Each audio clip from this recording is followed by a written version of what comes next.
அது எப்படி நீ இங்க போயிட்டா அங்க எப்படி உறவு வச்சுக்க அப்படிங்கிறான். அவங்க 2 பேருமே உறவு வச்சுக்கிறாங்களே, அது எப்படி? ஜெயிச்சவங்களும் தோத்தவங்களும் அடுத்த நாளே சந்தித்துக் கொள்கிறார்களே, அதையே யாரும் கேள்வி கேட்கல?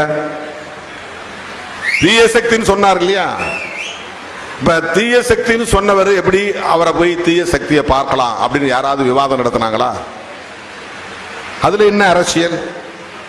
இப்ப 2 பேரும் ஒன்னா இருங்கப்பா, அப்பதான் பிஜேபியை எதிர்க்க முடியும் அப்படின்னு திருமாவளவன் சொன்னா, திருமாவளவுக்கு என்ன ஆச்சுன்னு கேட்கிறான். இந்த அரசியலை புரிந்து கொள்ளுகிற வலிமை அவர்களுக்கு இல்லை. அதுதான் பிரச்சனை. அதுக்கு ஒரு கெப்பாசிட்டி வேணும், ஒரு கிளாரிட்டி வேணும். அதுக்கு ஒரு பார்வை அணுகுமுறை தேவை, ஒரு விஷனரி அப்ரோச்ங்கிறது தேவை. நான் எங்க சுத்தி வந்தாலும் சனாதன எதிர்ப்பில் உறுதியாக இருப்பேன்.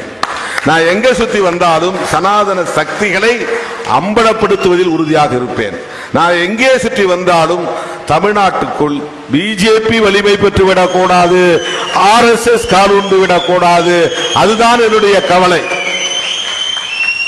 திமுக கூட்டணி தோற்று போனது என்பது ஒரு கவலை. அதை விட நம் கண் முன்னாலேயே அதிமுகவை இப்படி சிதறடிக்கிறார்களே என்ற கவலை. திமுக மறுபடியும் ஆட்சிக்கு வரும் சூழல் தமிழ்நாட்டில் இருக்கிறதா என்ற கவலை. இந்த கவலையில உனக்கு ஏன் அப்படின்னு கேட்கலாம். கரெக்ட் தான் கேள்வி. இது சராசரி மனிதர்களுடைய பார்வை. இதுதான் ஒரு ட்ரெடிஷனல் அப்ரோச், அதாவது ஒரு மரபு வழி அணுகுமுறை. நீ ஒரு கட்சி நடத்துற, உனக்கு உன் கட்சியை வளர்க்கணும் தான் நீ ஆசைப்படணும். உனக்கு ஏன் அதிமுகவை பற்றி கவலை? இது logic is very correct. Logic correct. AIADMK பத்தி நான் ஏன் கவலைப்படணும்? திமுக தோற்று போனா நான் ஏன் கவலைப்படணும்? சரி, பிஜேபி வந்தா கூட என்ன பிரச்சனை உனக்கு? நீ மந்திரி ஆயிட்டு போக வேண்டியதானே? அந்த கட்சியை ஆதரித்தா உனக்கு பாதுகாப்பு தானே? எதுக்காக நீ பிஜேபி எதுக்கு? நீ என்ன பெரிய நேஷனல் பார்ட்டியா? உன் கையில் என்ன 10-20 MP இருக்கிறாங்களா? நீ தேசிய அளவில் பெரிய விளம்பரமான புகழ்பெற்ற ஒரு ஆளா? நீ எல்லாம் பிஜேபி எதிர்த்து வீழ்த்திட முடியுமா? இதெல்லாம் லாஜிக்கான கொஸ்டின் தான், தர்க்கம் நிறைந்த கேள்விகள் தான், அதுவும் நியாயம் நிறைந்த கேள்விகள் தான். ஆனால் அதை தாண்டி சிந்திக்கிற ஒரு அரசியல் தான் சிறுத்தைகளின் அரசியல். அதை தாண்டி நான் கவலைப்படுகிறேன்.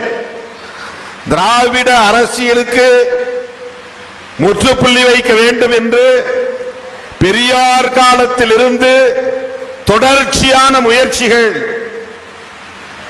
நடந்து கொண்டே இருக்கின்றன. பெரியார் அரசியல் தான் காரணம். ஏன் திமுக ஒழியணும் அப்படின்னு நினைக்கிறாங்கன்னா, அது வெறும் கலைஞர் குடும்பத்தை ஒழிக்கணுங்கிற அரசியல் கிடையாது. அது சிலருடைய நோக்கமா இருக்கலாம். திராவிட முன்னேற்ற கழகம் பேசுகிற அரசியல் விளிம்பு நிலை மக்களுக்கான அரசியலாக இருக்கிறது. அல்லது பெரியார் அரசியல் சனாதன எதிர்ப்பு அரசியலாக இருக்கிறது. அதுதான் பிரச்சனை. பெரியார் பேசுகிற அரசியல் அம்பேத்கர் பேசும் அரசியலாக இருக்கிறது. பெரியார் பேசும் அரசியல் அவருக்கு 40-45 வருடங்களுக்கு முன்பே பண்டிதர் அயோத்திதாசர் பேசிய அரசியலாக இருக்கிறது. சனாதன எதிர்ப்பு என்பது திருமாவளவன் கண்டுபிடித்ததல்ல. சனாதன எதிர்ப்பு என்பது பெரியாருக்கு முன்னாலேயே, புரட்சியாளர் அம்பேத்கருக்கு முன்னாலேயே இந்த மண்ணில் ஒரு இயக்கமாக வடிவம் பெற்றது என்றால் அது பண்டிதர் அயோத்திதாசரின் காலத்தில்.